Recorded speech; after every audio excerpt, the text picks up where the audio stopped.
Good evening. It's January 30th, 2015. My name is Matthew Ogden, and I would like to welcome all of you to our weekly broadcast here from LaRouchepack.com of our Friday night webcast. I'm joined in the studio tonight by Jason Ross from the LaRouchePack Basement Science Team and Jeffrey Steinberg from Executive Intelligence Review. And the three of us had a rather extensive discussion with Mr. LaRouche earlier today, so the content of tonight's webcast was directly informed from that discussion. We're going to start tonight with our institutional question for the evening, or one of them, which is addressed directly to Mr. LaRouche, and it reads as follows. Officials from Syriza, the party that won power in last Sunday's Greek elections, said they would halt the privatizations of a major electricity company and port and hike the country's minimum wage. The party has also promised debt relief for people living below the poverty line. The new government's early moves appear to be setting up a clash with the creditors, who together have lent the country 240 billion euros since 2010. Do you believe Greece should leave the euro and go back to their old currency, the drachma, or stay with the euro and renegotiate their debt? So, Jeff, I'd like to ask you to come to the podium to deliver Mr. LaRouche's response.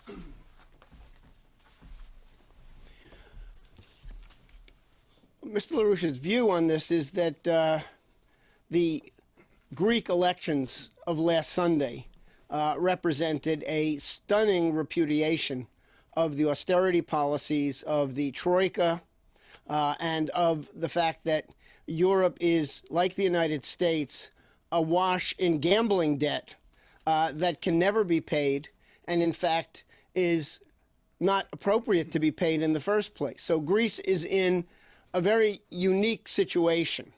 It's patently clear to everybody, in fact, it's been an open discussion in the European and American press since the Greek elections, that the Greek debt is unpayable, and it's true for most of the debt of Europe and also all of the Wall Street debt, with very little exception. So Greece doesn't have to play their cards right away.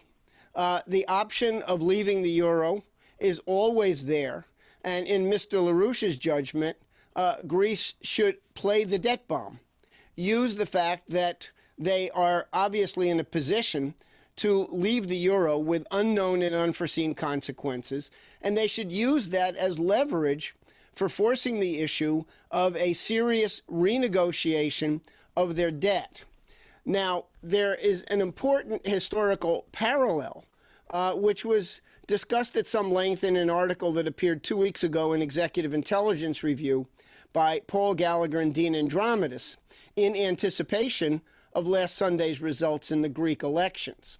And what they talked about was the fact that some of the Syriza campaign activity focused on the call for a convening of a European-wide debt conference.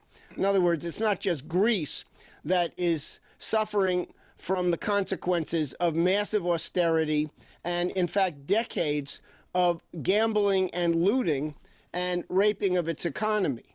The same is true of Spain, of Portugal, of Italy, of Ireland, and other countries as well. So the call for the convening of a European-wide debt conference to write off a major portion of the European debt, restructure the rest of it, goes back to a historic precedent that's of particular significance for Germany. As part of the post-war recovery and reconstruction of Europe, in 1952 and 1953, there were extensive discussions, negotiations to write off a major portion of the German debt. And this resulted in the 1953 London Debt Conference. In that conference, 50% of all of the German debt, some of it going back all the way to the Versailles Agreements at the end of World War I, was simply written off. And the remainder of the German debt was stretched out over the next 30 years at low interest payments, with the added provision that the German debt would not be payable if the funds were to come out of actual money invested in the reconstruction of Germany. So several days ago in the Washington Post, one of the regular columnists, Harold Meyerson, reminded Angela Merkel that this was the way that the United States and other major creditors of Germany treated Germany, and as the result of that, Germany, of course, did go through the economic miracle, the recovery in the 1950s and 60s, and that had Germany been treated by the United States the way that Germany is now treating Greece, Germany probably would have been something a lot closer to what was proposed and rejected in the Morgenthau Plan. Basically, a wasteland that never recovered from the consequences of 2 world wars in the 20th century. So the message is very, very clear on a number of levels. Greece is the paradigm case. Greece is the situation that is identical to the situation in many other European countries. The debt is unpayable. The debt on Wall Street is illegal and unpayable. It's gambling proceeds that have been looted from the real economies of the transatlantic region. So what's not only needed is a major orderly bankruptcy reorganization of all of the transatlantic debt, not just the Greek debt. And that begins with the reinstatement of full and complete bank separation under Glass-Steagall, both here in the United States and in Europe. Write off the European debt, write off the gambling debt of Wall Street, which will be a byproduct of reinstating Glass-Steagall. And then we can begin the process of immediately putting in place an alternative system. And that means going back to the Hamiltonian principles upon which the U.S. constitutional republic was established. Now, what Mr. LaRouche emphasized is that when you pull the plug on Wall Street and the City of London debt, you have to immediately have interim mechanisms in place right away to begin the emission of federal credit to basically not only recapitalize the commercial banks, which have been looted systematically since the repeal of Glass-Steagall and even going back to the process that led up to that.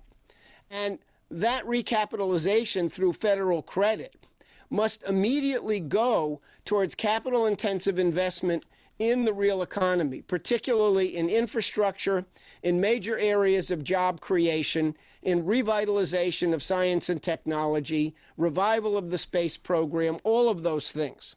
So what's really required goes beyond simply a cancellation or renegotiating of the debt. There must be an alternative policy put in place immediately, and it must be centered around the principle of national banking, Hamiltonian national banking. In virtually every country of Europe, there are historic precedents for this kind of activity, and in fact, much of that derived from lessons that were learned from the first decade after the American Revolution, before the assassination of Alexander Hamilton, when we had a national bank, when we were emitting federal credit for major projects like roads and canals and other key infrastructure, when we were beginning to build the rudimentary foundations of a sovereign modern economy. So there are, in fact, mechanisms in Europe that have already been cited as potential vehicles for relaunching such a policy. You have the European Investment Bank, which could function in the same way that Franklin Roosevelt used the Reconstruction Finance Corporation. That was a creature of the Hoover administration, but which FDR used in a very different purpose, namely infusion of federal credit to create millions and millions of productive jobs and begin the rebuilding of the economy. So, in other words, in certain respects, Greece is holding all of the cards and should be playing those cards very effectively to force the issue that everyone in their right mind in Europe and across the Atlantic here in the United States knows, namely that the mountains of gambling debt are unpayable, they need to be written off, and you actually have the precedent of what happened in Germany and in the rest of Europe in the aftermath of World War II. The United States, still operating from the legacy of Franklin Roosevelt, who unfortunately died in April of 1945, went with a perspective of no longer following the European colonial model of imposing tremendous penalties on the vanquished powers in the war. There was to be no new Versailles Treaty. So instead, what you had was the Marshall Plan.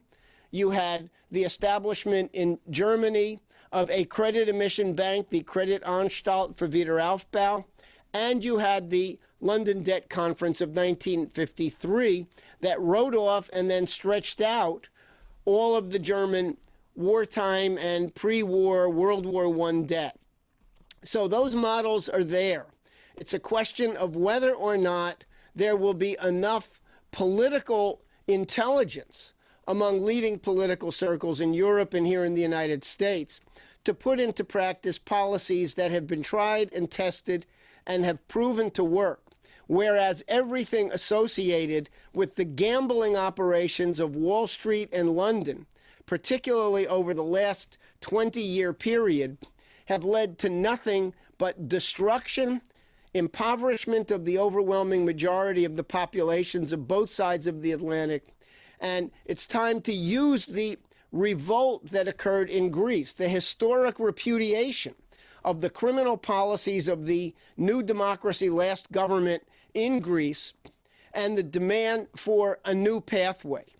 It's very clear that the overwhelming majority of Greeks repudiated the policies of the last government, and by extension, the policies of the Troika, the austerity policies that have been the major demand of the German government under Merkel. And the question now is replacing that with a viable alternative. And some of those ideas are on the table already, and they've got to be moved on very quickly.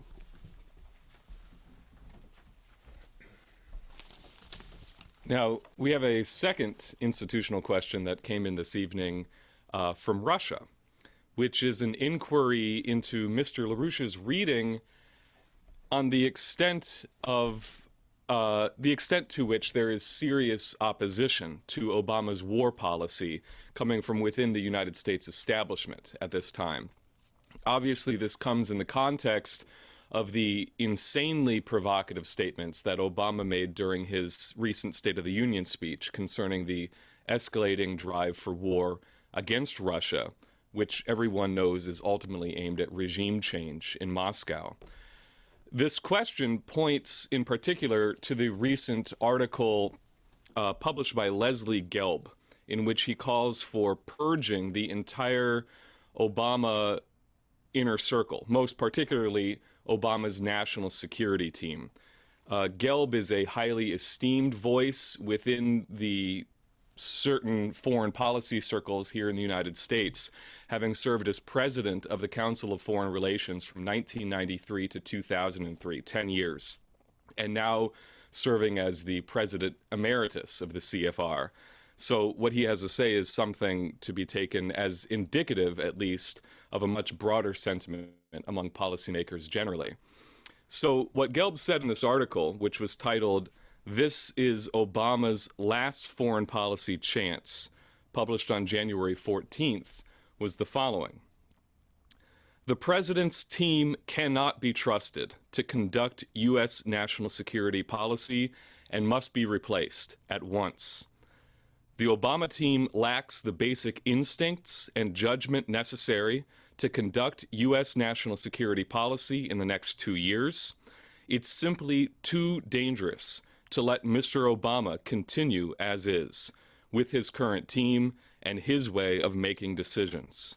America, its allies and friends, could be heading into one of the most dangerous periods since the height of the Cold War. Mr. Obama will have to excuse most of his inner core, especially in the White House. He will have to replace them with strong and strategic people of proven foreign policy experience. The must-goes include National Security Advisor Susan Rice, Chief of Staff Dennis McDonough, Chief Speechwriter and Advisor Ben Rhodes, and Foreign Policy Guru without Portfolio, Valerie Jarrett." And then later, towards the end of the article, Gelb finishes by saying, quote, "In the end, making the national security system work comes down to one factor, one man, Barack Obama.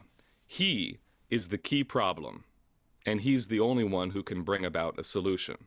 Now, he stops short of saying that Obama himself must be removed. But I know, Jeff, we had a discussion with Mr. LaRouche earlier this afternoon on this subject, and I'd like to ask you to give us a sense of his outlook on this question in particular.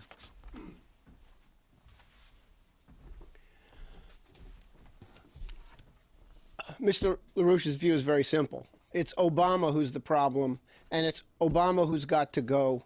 And the consequences of not doing that are that you run the continuing risk with greater and greater probability of general war against Russia, which will very quickly become a thermonuclear war of extinction.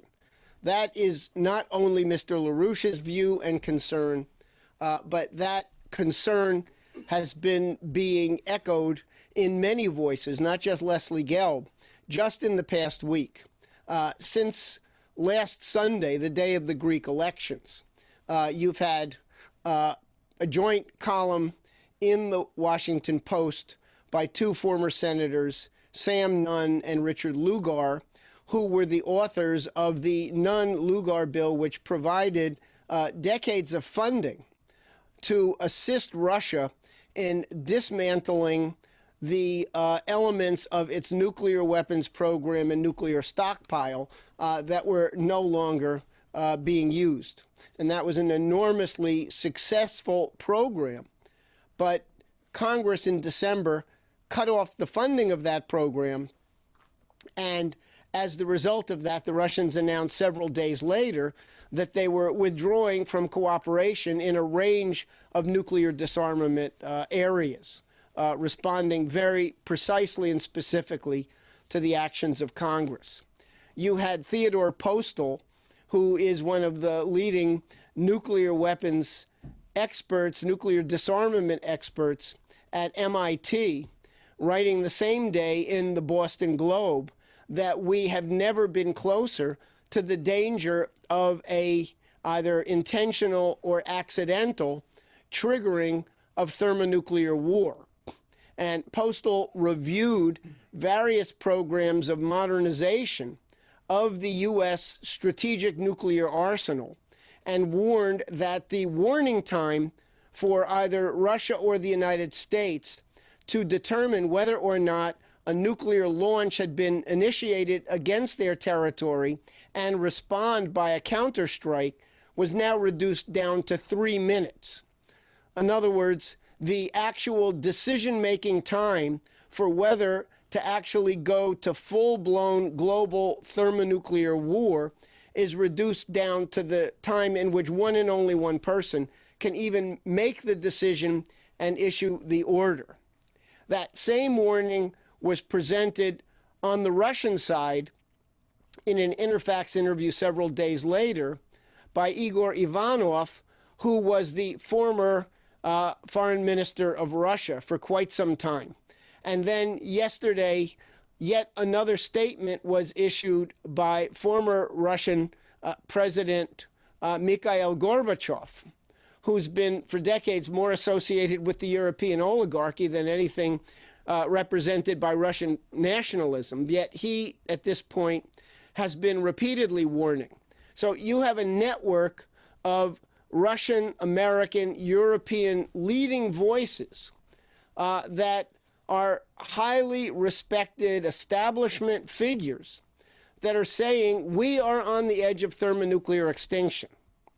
And Leslie Gelb, in point of fact, while writing his column a week ago about the need for a White House purge, is aware of the fact that there's been a process underway since the day after the last November elections, when Democrats were wiped out in what many people understood to be a political impeachment of Barack Obama. The Democrats lost the majority in the Senate. They lost a number of additional seats in the House, and it was because a large percentage of Democratic core voters stayed home in protest over Obama. A number of different groups within the Democratic Party from that point on have been agitating for the purge of the White House. There were meetings, quiet meetings with elder statesmen from the Democratic Party with Barack Obama during the Christmas to New Year's recess, and he was presented with exactly the demand that's contained in the Leslie Gelb article of a week ago, namely total house cleaning at the White House. In effect, what Obama was being told was that his presidency had to be put into receivership. Now, while Obama never flat out said no, he never responded at all.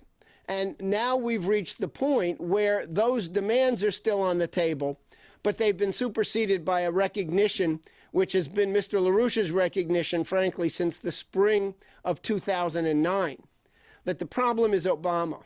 And now we're at a point where the very threat of thermonuclear extinction is on the table as never before. When you have a situation this fragile, where you have the Ukrainian situation as a thumb in the eye of Russia, as a continuing provocation. Under those circumstances, one of the most important things that you fall back on is the idea that there's some kind of sane relationship, human relationship, among the two heads of state who have their fingers precariously on the button. And in the case of President Obama, he has no relationship with Russian President Putin. He's been characterized as extraordinarily amateurish, childish, and immature. And now we're at the point where the consequences of tolerating that could very well be the extinction of mankind on this planet. So we're in a pretty difficult moment right now where nothing short of the removal of President Obama and the immediate implementation of the policies in the transatlantic region of wiping out Wall Street and London's gambling bubble and going back to a Hamiltonian set of alternative policies immediately, nothing short of that is going to actually cut it. And we will remain on a hair trigger for either a complete economic and financial meltdown, disintegration, or alternatively, the imminent danger of thermonuclear war if these measures are not taken. Now, one of the other consequences of the Greek elections last Sunday, the Greek Syriza party and the new prime minister, Tsipras, have made very clear that they are adamantly opposed to confrontation with Russia. During his campaign, Tsipras actually visited Moscow.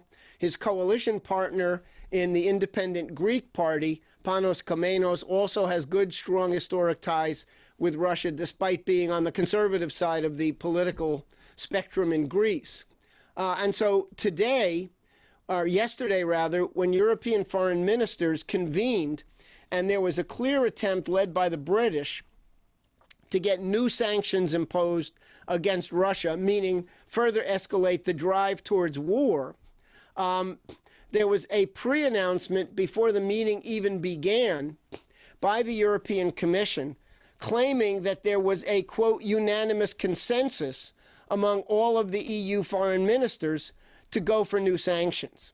The Greek foreign minister, before the meeting even began, gave a public statement and said, there can't have been a consensus because I was never even consulted. So the lie was busted. And as the result of that, while we don't know what did exactly happen inside the meeting, we know, number one, that there was no consensus. We know, number two, that there were no new sanctions yet imposed. And that's about all that we know concretely and factually about what happened there. So you already have a phase shift, and it's not just Greece standing up against the rest of Europe by any means. We know that the defense establishment, the old Gaullist elements within France, are adamantly opposed to confrontation with Russia.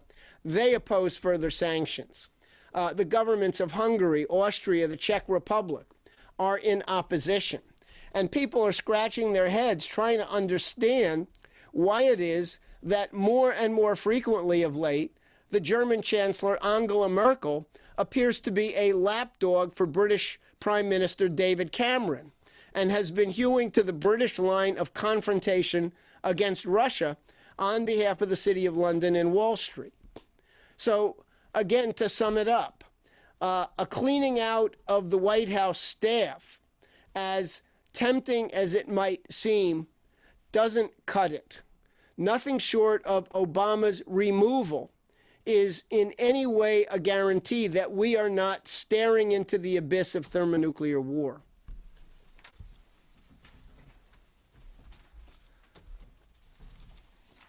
Now, the next section of our webcast is going to feature Jason Ross from the LaRouche PAC basement team.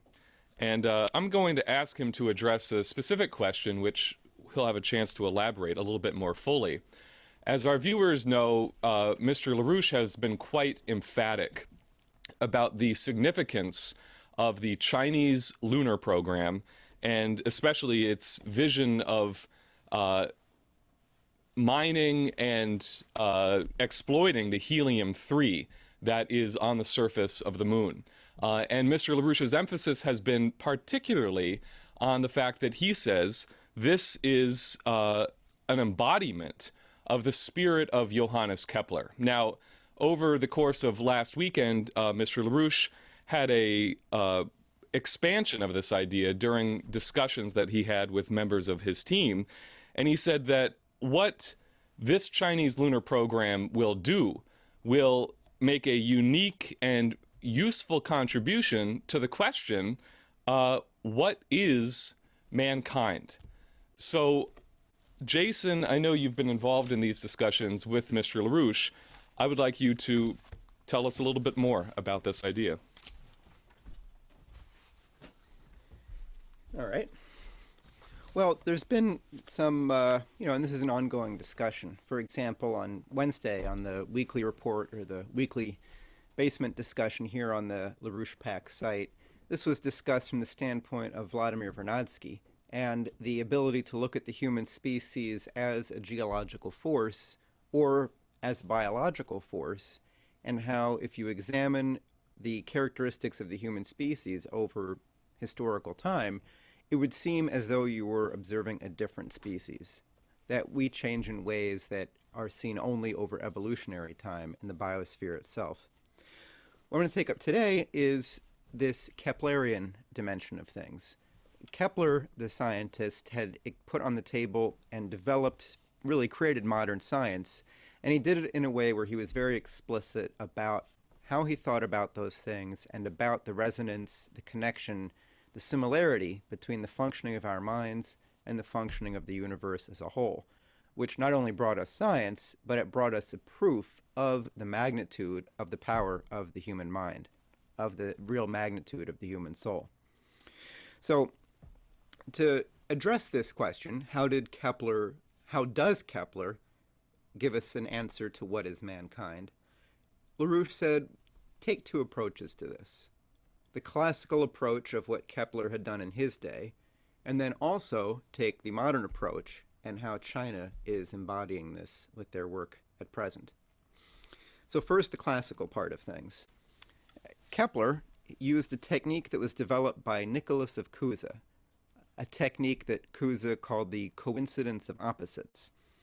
And he used this to develop a new language for science, for astronomy in particular, and to break through the Aristotelian way of thinking, which was based on logic, on syllogisms, frankly on words, on playing with words, categories that concepts are defined in, how phrases, logical phrases come together, and it was not based on letting nature itself speak.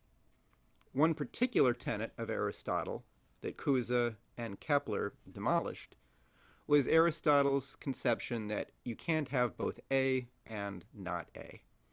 This is something that Ayn Rand also gets very excited about. I guess that's an aside.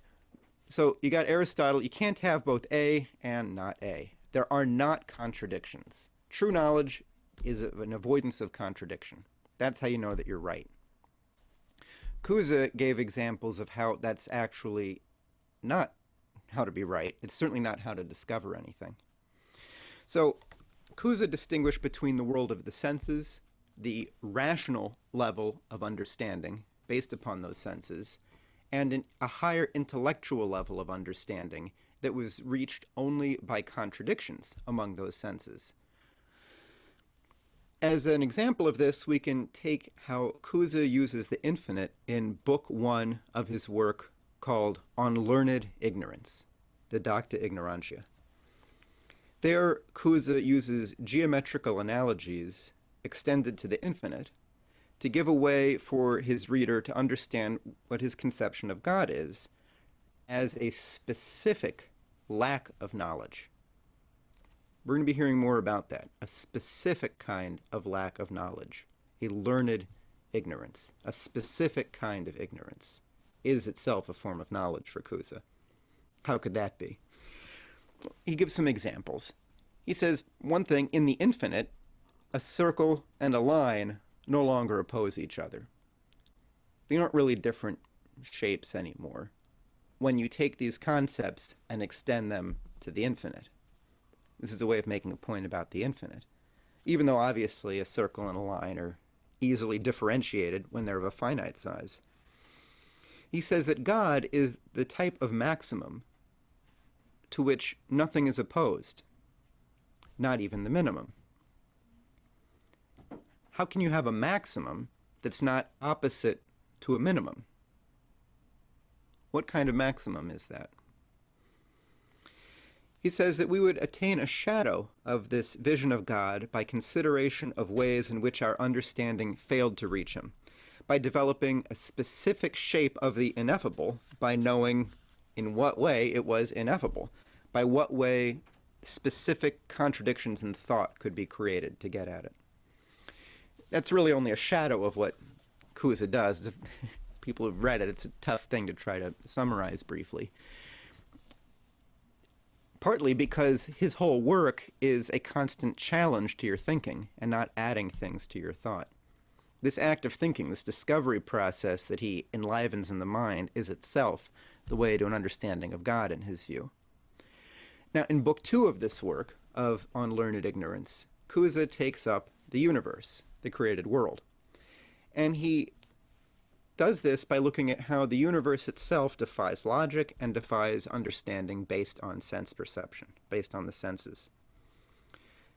One consideration that he uses is that there is no perfection in the created world, in the universe, including no equality. He says there is only true equality in God. We won't find it in the universe itself. And that would mean that such things as a perfect circle, although you can imagine it geometrically, could never actually exist. For an actual circle to exist, each point on the circle would have to be exactly the same distance from the center. And Cusa says, how could it be that they're so equally the same distance from the center, these points, that they couldn't have been made more equal? He says you can't have two lines that are actually exactly the same length. That concept involves an impossibility. Equality itself could not be embodied in a line. Or in motion. Cusa says that two motions couldn't be identical either. How could two moments of motion be so alike that they couldn't have been made somewhat more alike? So from these considerations, Cusa comes to conclusions about astronomy that weren't actually shown to be true for quite some time. For example, he says that there is no way to have circles in anything, including in astronomy. No planet could move in a circle. Circles couldn't exist because they involve that absolute equality. He also said there could be no absolute equality of motion. There could not be uniform motion, because that would again call on this equality that could not exist in the universe. So, in a world dominated by an Aristotelian outlook, which said that although the earth might be changeable, the heavens are static, they're perfect in their stasis, in their staying the same.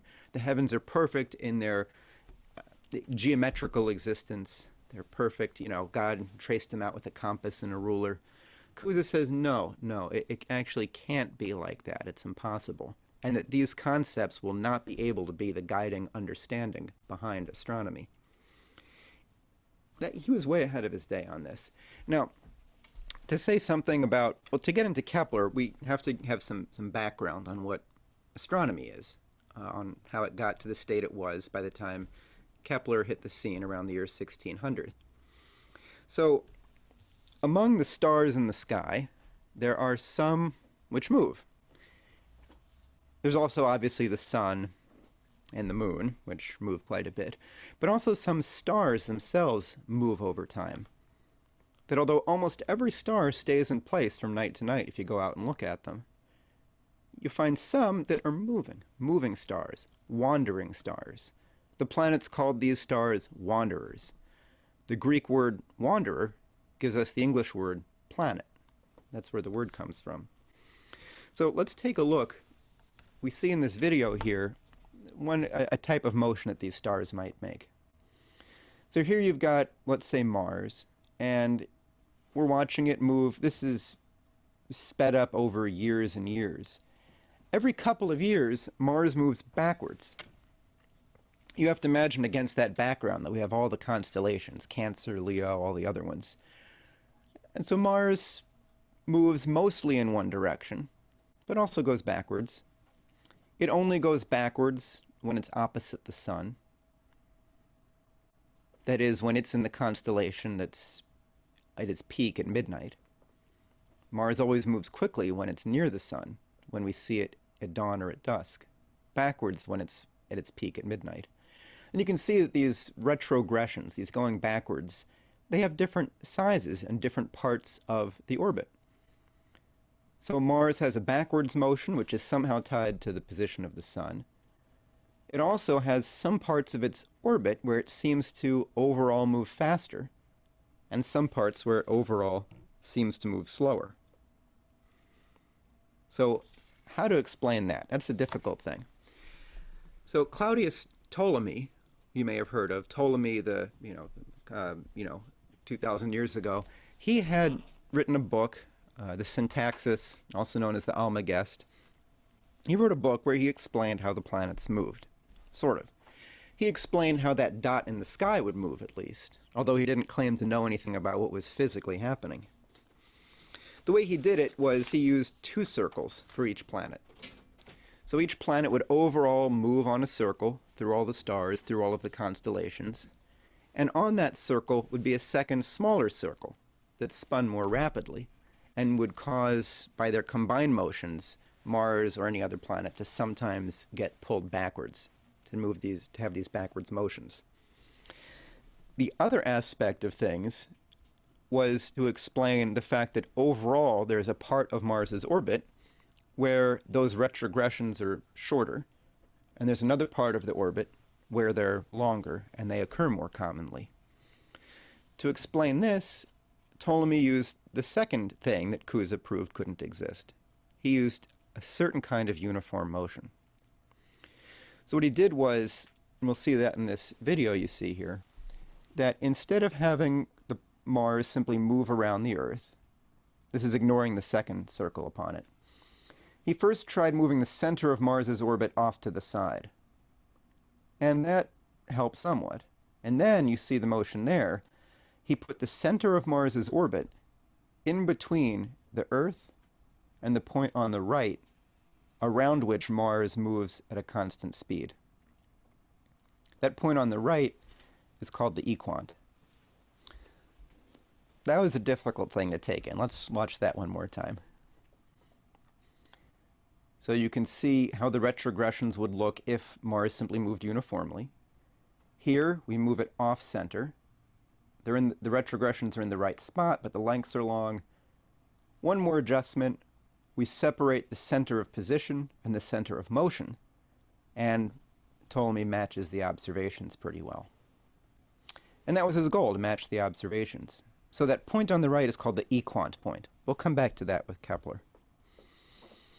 So we've got a circle, which Cousin doesn't accept, and we've got uniform angular motion around another point, which Cousin wouldn't accept. Ptolemy was, a millennium and a half before Cousin. Then there's Copernicus, Nicholas Copernicus, who I'm sure everybody's heard of, who had the planets move around the sun, or more accurately, had the sun stand in the middle of the moving planets. And he actually had more circles in a certain way than Ptolemy. He had the planets move on a circle, on a circle, on a circle, around a point near the sun. That was how Copernicus explained the motion of the planets. And the goals of these guys, it was to accurately predict where you'd see a dot in the sky. It wasn't a physical theory. Physics didn't really have anything to do with the heavens. So this is where Kepler comes into things. And Kepler, he was a follower of Cusa, and he was convinced ever since his youth, you know, as he was in school, he wrote a school essay on this topic, that the planets, they do go around the sun, but not in the way Copernicus did. Not that the planets are moving and the sun's sitting in the middle watching them, but that they went around the sun because the sun was the cause of their motions. A physical hypothesis. That the sun physically caused the motions, not God with a compass and a ruler. So in one of his very major works called The New Astronomy, Kepler used Cusa's technique of the coincidence of opposites in a specific way to lead to a higher truth, to force people to consider, and he then demonstrated his physical concept. He did this through what's called the vicarious hypothesis. In this, Kepler asked one question, and he got multiple different answers. He got contradictory answers. Would he then try to simply avoid the contradiction, or would he use the contradiction? He used it. So let's get into this. The question that Kepler asked that got multiple different responses was, how far away is the center of Mars's orbit from the sun? What's that distance? Well, he answered the question twice by using two different aspects of observations, longitude and latitude. Longitude is the motion of the planet overall around the stars through the constellations. Latitude is the motion above or below the central line called the ecliptic, which goes through all of the constellations of the zodiac. So when he creates his vicarious hypothesis, Kepler uses those assumptions of his predecessors, the circle, the equant, geometry, mathematics. He uses them to create a new model, better than anything anyone had seen before. It worked incredibly well. It was based on the real sun for the first time ever. The actual sun itself was the center and cause of planetary motions, which were still then made by circles and uniform motion. That worked great. It gave a distance between the sun and the center of Mars's orbit. In this video, we'll see how he used a different kind of observation to get another answer. So here again, you've got longitude, the motion of Mars around the ecliptic through the signs of the zodiac. Latitude would be Mars's motion above or below the ecliptic. By using some clever trigonometry, Kepler used the fact that Mars goes above and below this plane of the Earth around the sun.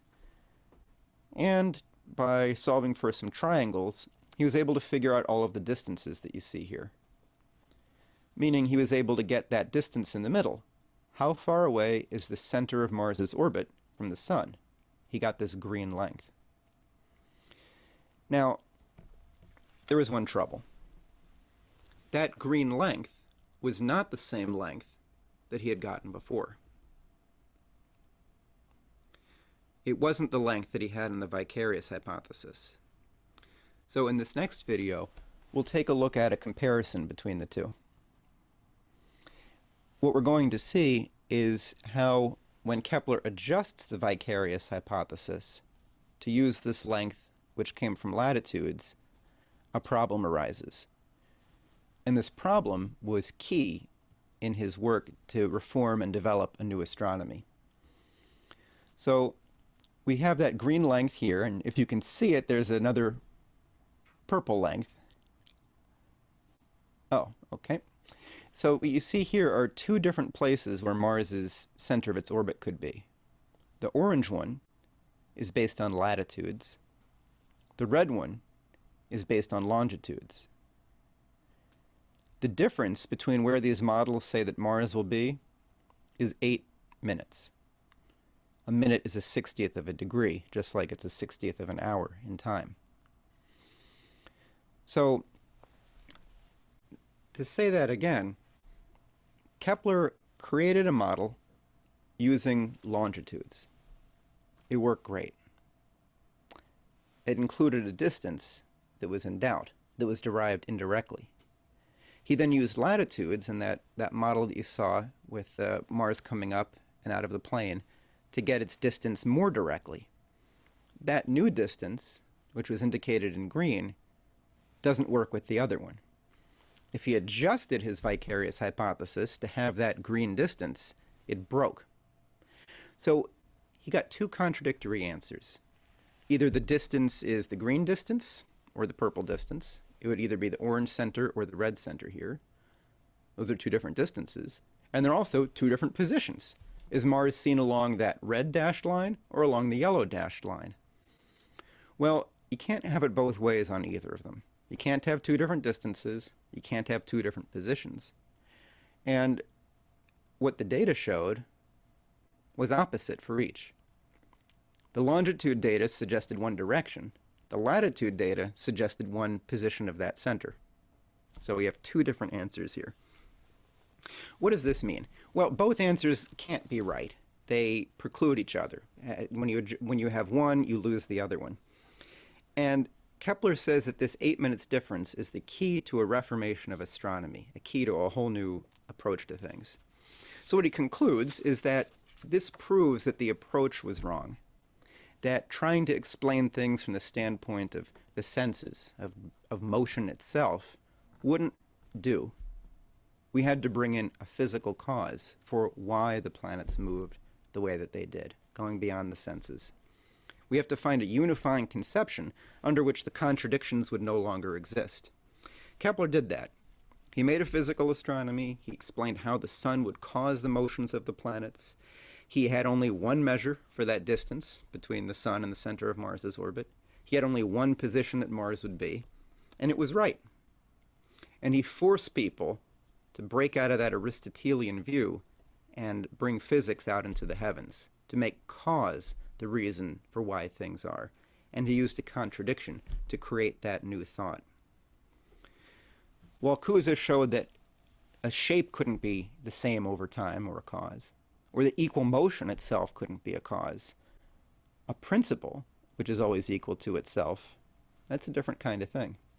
A relationship between the planet's distance from the sun and its speed, that's a different kind of thing. And that's what Kepler had done.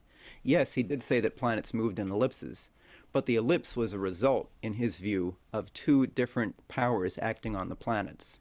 One moving them around the sun, one causing them to come closer and farther from it. So the ellipse, Kepler's ellipse, was not a shape, like Copernicus's circles. It was a result of a physical process. So that was, I'm aware that was rather in-depth, and that might not have all been understood. I can refer people to both the science.larouchepack.com site for more on this, as well as the video called Metaphor and Intermezzo, and we'll have links after the show in the video description on YouTube for that. So when multiple opposing answers all seem equally appropriate or inappropriate, that indicates that the language we are using lacks the ability to actually comprehend the topic we're looking at. That's the Cusan approach of metaphor employed by Kepler. That wasn't the last example of it. Let me give a few examples of some other questions that have multiple answers that are equally right or equally wrong, however you want to look at it. So, how would you answer this question if I were to ask you, how many sides does a circle have? You might have an answer you're thinking of right now, whatever that answer might be. Try to think of another answer that somebody else might give. Compare those two answers. your answer, a second answer. Do you think you could determine who was right and who was wrong? You might even have a third friend with a third answer. I asked this to a group a couple weeks ago, and I got 3 answers. One side is just one curved side. Infinite sides, a circle's like a polygon with an infinite number of sides. Or 0 sides, because sides are flat and a circle's not flat. Now, I think you could spend a long time arguing over those 3 answers and who was right. I think the point to take from it is that there's something wrong with the question. There's something about asking how many sides does a circle have, which is inherently a weird question. Here's another one. Let's go to the idea of eureka. So eureka, this use of this phrase eureka, I have found it. This goes back to Archimedes, who was, while taking a bath, figured out how to solve a problem of a possibly counterfeit's not the right word, a dishonestly alloyed crown. So there was a crown or some piece of gold made for a ruler, and he thought that maybe there was actually silver mixed into it, that it wasn't pure gold. He asked Archimedes, can you figure this one out? So Archimedes was, it was this task, a job for him. The story goes he got into a bathtub. As he hopped in, the water rose up over the sides because of his body in it, and he says, eureka, I found it. By putting the crown in water, he could measure its volume by seeing how much the water level moved. If he knew the volume of the crown, and he knew how much it weighed, he could get its density. Now, I looked up some modern-day measurements of the density of gold, 19.3 grams per cubic centimeter, and silver, 10.5 grams per cubic centimeter. So if you found out what the density of the crown was, and it wasn't 19.3, but it was a lower number, that would mean that it had that much silver in it, mixed with the gold, and you could actually find out if the goldsmith was cheating you or not. So that's an interesting story. So those numbers I gave for gold and silver, the densities of it, what if I were to ask, what's the density of carbon? Carbon's an element, like gold or like silver. Why don't you try, I'm going to leave this one as a puzzle. Make a note to it, look up yourself on the internet, see if you can figure out what the density of carbon is, and see if you run into any troubles with that. Got another question. What's the atomic mass of uranium? How much does an atom of uranium weigh? Not an answer. There's different kinds of uranium. This was the language of nuclear science going beyond the language of chemistry. How many terabytes or petabytes or exabytes of storage are in your brain? What do you think about that question? Is LaRouche a conservative or a liberal? Are you Fox or MSNBC? There's a lot of questions where posing the question makes it impossible to give a good answer. And in the most profound way, it's the contradictions between our current best efforts at understanding that pave the way to the metaphorical breakthroughs of developments of fundamentally actually new concepts. And then that's what the real history of mankind is, of doing that. You might ask yourself, what does the concept of rightness, of justice, what is that concept's temperature? Is it hard or soft? Wet, dry, furry, smooth? They're just silly questions. So, yes, when the answers are specific non-answers, that lets you go beyond things the way Kepler had done, and the way that, to give some other examples, do the same as well. It's those contradictions that mean there's more to discover. It's those contradictions in logic that let Kurt Gödel prove that Bertrand Russell was an idiot, and that his approach to try to turn all of science into logic and mathematics was impossible. That contradiction that makes a joke funny, or a reconceptualization in a great piece of music. That contradiction is a mental process in our minds that resonates with the whole universe, in which creative thought itself is a characteristic principle and itself a force of nature. So, let's take a look, moving into the future, of this Keplerian approach. By applying new discoveries in the way that Kepler had done, creating the mental tools for the existence of modern science, we have written chapters and books in our history. We've created human history. As LaRouche has been emphatic, man is his own maker. We make ourselves. We set our own history. We have history. There is no history of penguins. If there is, it's about people's interaction with penguins. Or possibly over a very long-term, thing about how climates have changed or predators have differed. But penguins themselves don't write their own history. Things happen to them, and that tells you about, if there's anything interesting to find out about the history of penguins, that would be it. But we create these things. Think about some of the things that created the new chapters in the book, or the new book in the volume. We had the Stone Age. What got us out of the Stone Age? The seemingly magical ability to transform rocks into metals.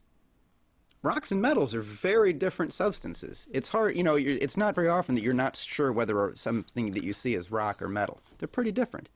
And being able to change them, that was the beginning of the Bronze Age. We had the Iron Age.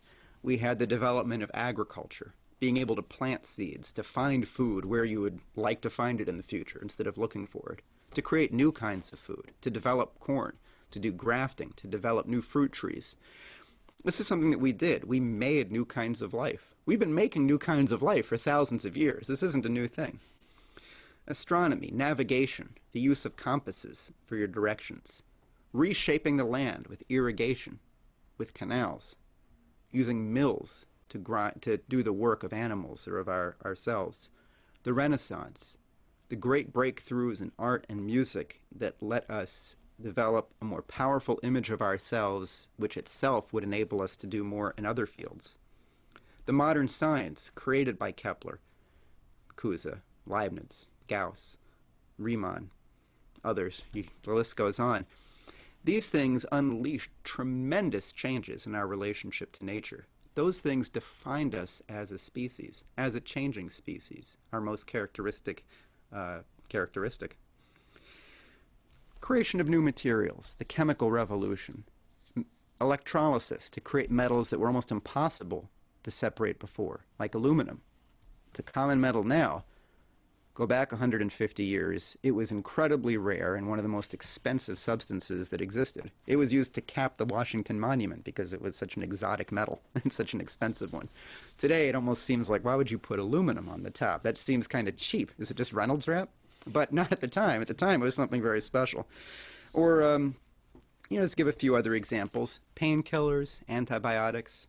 You would not have a hip replacement surgery if you didn't have, I believe, anesthesia. That's sort of a necessity for a lot of the things that people get done today, unless it was a life or death surgery. Medical scans, etc. So these different eras, the broad-ranging different eras of mankind, the physical world of the Stone Age, the chemical world of the Bronze and Iron Ages, and the electrical age, the nuclear world that we're moving into, those are the, creating a new book in mankind's history. We make ourselves in that way. And those are the things that are the real topic of economics. Gambling is not going to be an interesting chapter in the history of mankind. When a history book's written 1,000 years from now about all the things that made it possible, all those breakthroughs around the time of the year 2000, plus or minus a few hundred years, that real shift in mankind's history when we finally eliminated oligarchy as a predominant force on the planet, when people are looking back at this in 1,000 or 10,000 years, no one's going to be very excited about interest rate swaps. No one's going to be very excited about Wall Street gambling. It's not an essential part of what we are. So think about now, let's get to where China's going. The moon. China's going to the moon. They're writing that next chapter. By moving there on a permanent industrial basis, that's the outlook. By planning to use the helium-3 that exists there as the new, most powerful fuel for the next stage of human development, of nuclear fusion, China's setting a course not only in a physical way, with that next chapter in our history, the next chapter of Man the Maker, but also very powerfully as a self-concept, an extraterrestrial self-concept that doesn't currently characterize most of our thinking. It makes a new us. It makes profits, it makes money, it makes returns, but it makes a new us. It makes a new mankind. We're what we create ourselves to be in resonance with this characteristically developing universe we live in. And what Kepler had done, overcoming the present to create a future based on that creative resonance, that's the key to redefining ourselves. That's the mankind that we have to create. So economic development, ending empire, those are necessary steps to fulfill this identity for ourselves, which we have to embody. We yearn for economic justice. We demand peace. We demand an end to violence. And we must develop in our hearts that image of a better mankind that we intend to be, that more beautiful us that we will be in the future. We might ask ourselves, what will be that next chapter? Who will be writing it? So like Alexander Hamilton, I suggest that you take up your pen and put on your boots.